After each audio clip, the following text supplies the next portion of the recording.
And let me now turn my attention to a good news story that I am particularly delighted about. The tiger population in India now stands at 3,167. Remember, the figure was down to just 1,411 in 2006. And that was a time when many people definitely thought that the tiger was in risk of extinction. Now, you would say that 3,167 is not that big a number. And it is true. This is still way lower than what it was at the time of independence. But it's not just a big deal. It's actually a huge success story. And it's a success not just of India, but of the entire world. Let me just put some numbers in front of you to try and bring things into perspective. Tigers once roamed across Asia.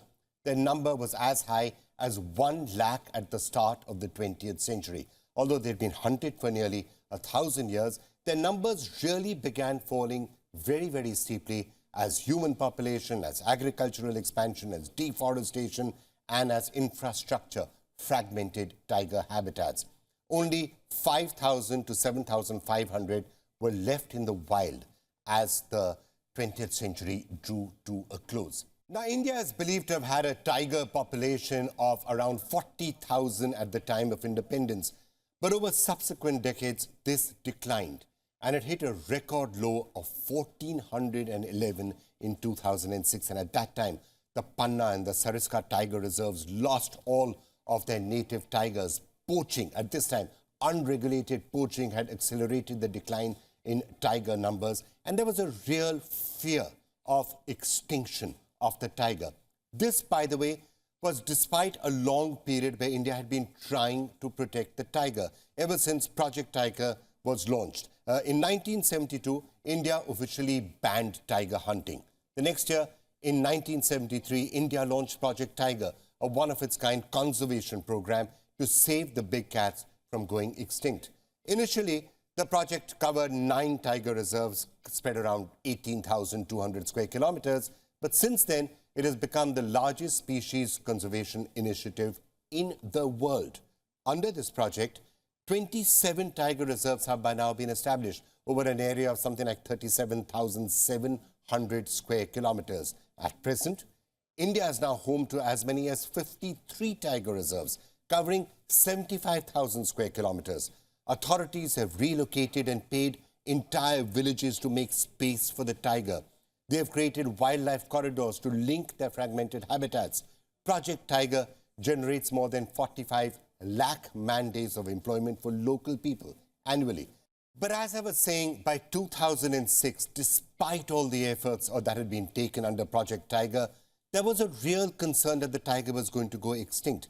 Since 2006, though, it has been a different story, and a very positive story, and specifically, it's been an Indian success story because, unfortunately, in other parts of the world, the tigers haven't really started to rebound. Not quite in the manner that has started to happen in India. And because of the crisis in 2006 and that 1,411 number and the fact that the tigers had gone extinct in places like Panna and in Sariska, there was a nationwide awareness campaign. There was an entire Save the Tiger campaign that started to roll. A lot of awareness was created, and people started to worry about the tiger. And that did lead to change.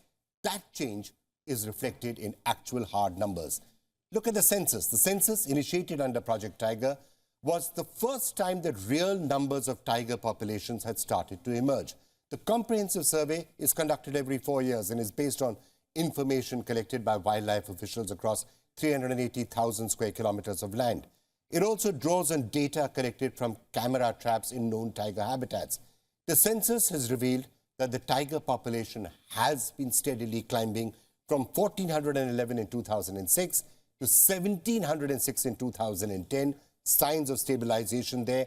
Then 2,226 in 2014, 2,967 in 2018, and now 3,167 in 2022. Now, it's an increase of 200 tigers in the last 4 years, but also a sign of some plateauing. It's only about a 4 to 6% growth rate right now in the last 4 years compared to a sharper growth rate earlier. It could be because tiger habitats have started to get crowded. The latest tiger census covered forested habitats in 20 states of the country. A foot survey of some 641,000 kilometers was done looking for carnivore signs in prey abundance. Camera traps were set up at 32,588 locations. They generated 47 million photographs, of which 97,000 were of tigers, they noted.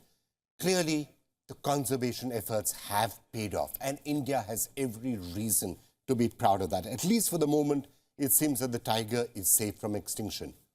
But, and this is an important but, some concerns still remain. India is now home to 70% of the world's wild tiger population, which stands at about 4,500.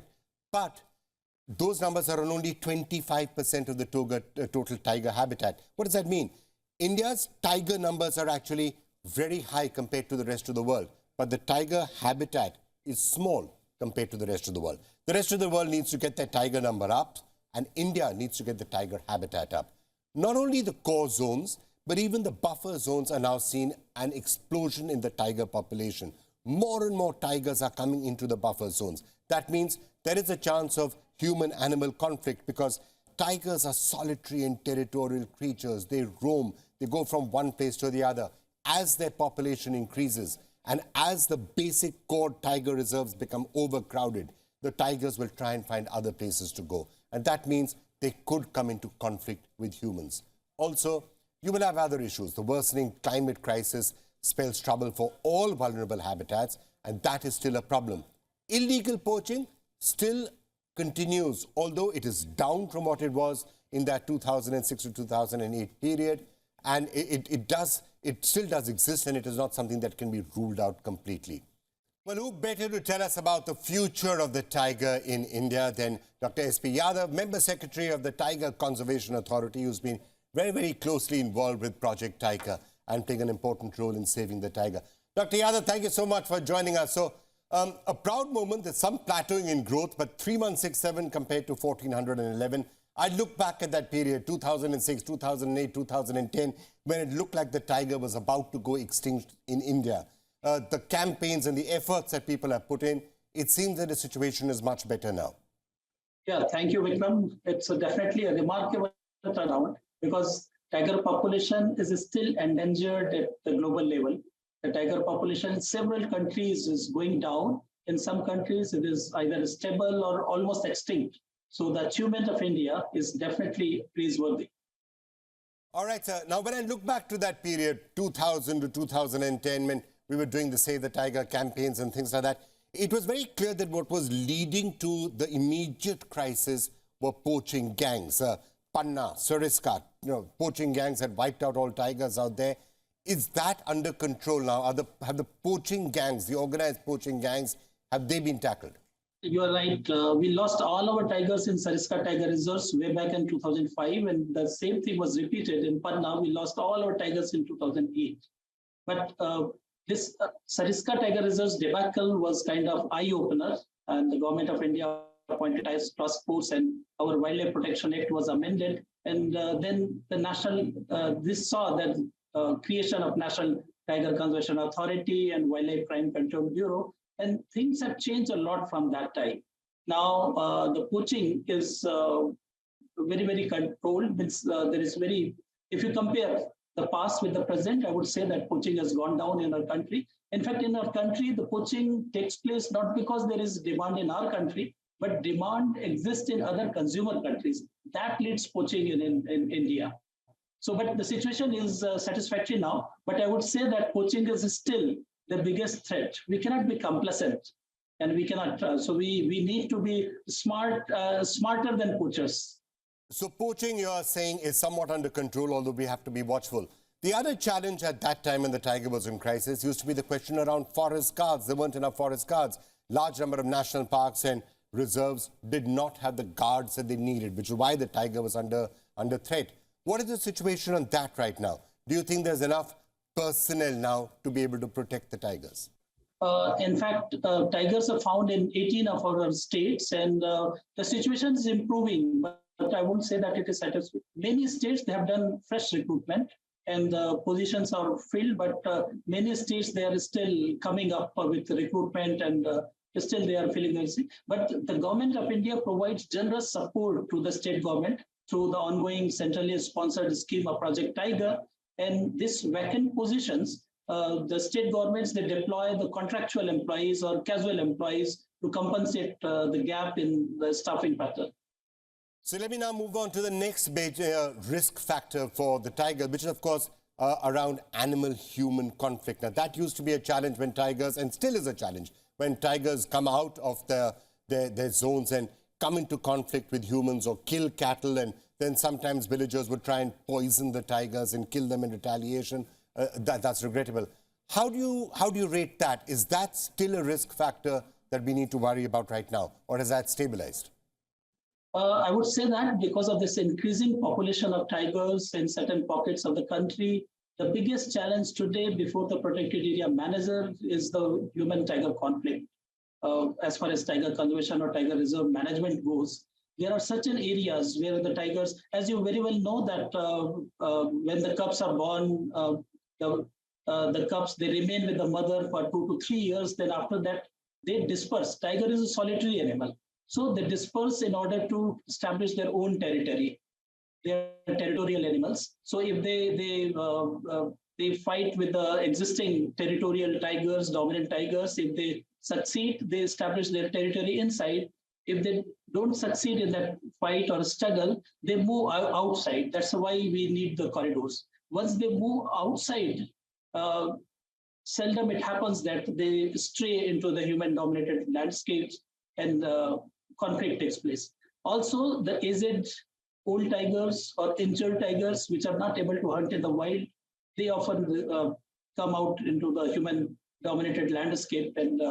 But let me tell you that because of our funding support, National Tiger Conservation Authority has also developed standard operating procedure. We are continuously supporting the state governments for the capacity building of staff. There are early warning systems, alert systems deployed in the fields. So we are fully prepared to take on head-on this challenge of human-tiger conflict. But still, it is definitely an issue which requires a lot of attention from the field staff and the functionaries. And technology is helping a lot in tackling human-tiger conflict.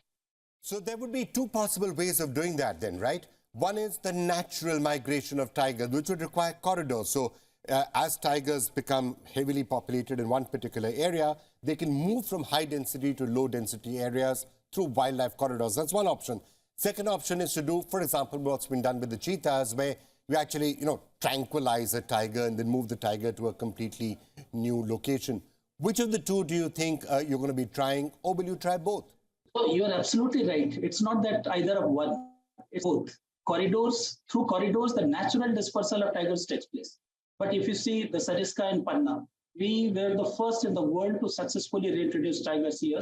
And we brought tigers. We lifted them from Chopper and from Ranthambore to Sariska and from Bandhavgarh and Kanha to Panna Tiger Reserves. We shifted them, and it means artificial efforts were made. So both the efforts, either way, is important to make a balance of tiger population in the country. And if you see recently also, we have translocated and released tigers in Maghav National Park. See Mukundra Tiger Reserve in Rajasthan, Ramgarh Vishdhari Tiger Reserve in Rajasthan. They were density was very low. We translocated tigers from Ranthambore, where population is increasing, to Ramgarh Vishdhari and Mukundra. And similarly, on the western part of Rajaji, we brought and translocated tigers from Corbett Tiger Reserves. So besides the natural dispersal of tigers through corridors, we are supplementing, augmenting tiger population through these means using technology and all scientific monitoring of the population. Well, Dr. Yadav, thank you so much for joining us, and let's hope all your efforts continue to be really, really successful and that these wonderful animals do thrive. Thank you for being with us. Well, let me get another perspective in on that story, and it's a great pleasure to be talking to somebody who's been very actively involved, not just with the Save Our Tiger campaign, but with many, many environmental campaigns, and her film Bheed has just been out in the recent past. I'm talking, of course, about Dia Mirza, and it's great to be joined by her right now. Dia, thank you so much for joining us. I'm just talking about a theme that you, of course, have been particularly closely involved with, and which was saving the tiger, something that I remember you being very actively involved in the campaigns with about 15 years ago, and the tiger is looking quite safe. So talk to us about the tiger and the other campaigns that you've been involved with. Thank you for having me, Vikram. It's always nice talking to you. I have a lot of credit to give you for the fact that I choose to give voice to many of the environment and, of course, wildlife campaigns in the country, because it was through you that I realized that there were a lot of good people doing good work, but it was being done in silos. And a vast majority of civil society was extremely disconnected from the need to improve environmental consciousness and do more. And you really set me off on a path, and I'm very happy to be on it. Thank you so much for that, Dia. I'm always happy to get unwarranted credit where it is not due. But okay, thank you so much. Frankly, I don't think I had much to do with it. But I'm so glad that you started lending your voice and your face for good causes. You did it. You started lending your voice and your face for environmental causes. But is that a trend now that you think is catching on and that many other people are starting to do? And is that something that's really important? Oh, absolutely.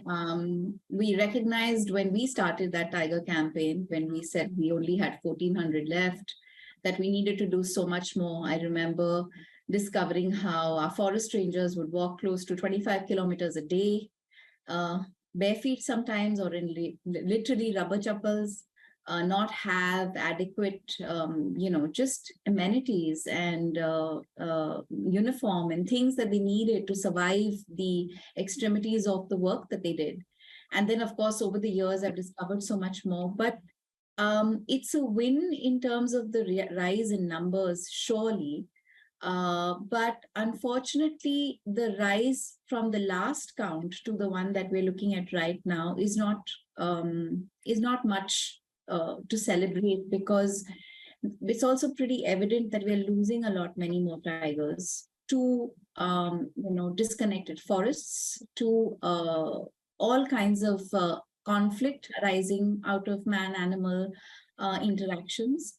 And we need to do a lot more to improve on that situation. Having said that, I think India is a great example of how a program like Project Tiger can not just secured habitats for tigers, but also secured biodiversity habitats for so many other species. And we always say that the tiger is the metaphor for all nature. So when we save our tigers, we're actually saving ourselves sources of fresh water and so much more that we need for our health and survival.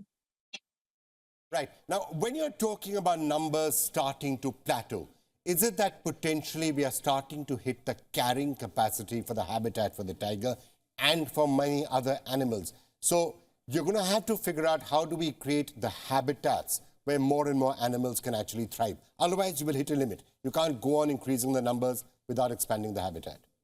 Yeah, that's the evidence that is coming forward. At least that's what all the scientists are saying.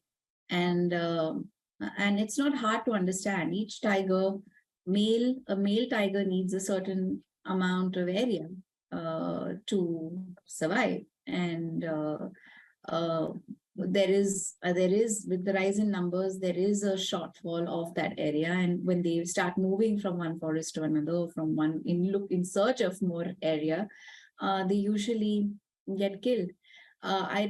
Recently I was looking at something that Anish Andhiria was talking about, and he said that the Western Ghats was supposed to be like a prime forest area for tigers, but not anymore, because there's a lot of disconnection that is happening, and that's not helping. But I think realistically, we are the world's largest, have the world's largest wild tiger population, which is a great win, and it's a wonderful thing. But we do need to consider how much more area we can give our tigers, and how, actually, more than just giving more areas, how can we better connect our forests and keep those connections, corridors secure? You are extending some of the activism that you often do also into the films that you're doing. So speaking of Bheed, your latest film, It's about migrants and it's about their experience during COVID. Tell us a little bit about that. I feel like I'm on a path where all of my choices are aligned. I am fortunate enough to be a part of stories that really are focused on just improving, consciousness, helping people make better choices, but also kind of giving people the opportunity to discover the truth. And Bheed was a very brave film. The director chose to talk about a subject that I don't know many filmmakers would be brave enough to speak about and tell an entire story on, especially given the backdrop of the migrant crisis. And of course, he not only delved in the subject of the crisis itself, but also spoke about the caste system. And there's so many layers within the narrative that are so integral to the storytelling. And I feel so proud that we were able to tell the story. I feel like it's an academic film, Vikram. It's a film for the ages. People will look back at this story and learn a lot from it. But more than anything else, it was a call to conscience, and it's a deeply empathetic storytelling, and I'm very proud of it. All right, Dia, thanks a lot for joining us. Great chatting with you as always.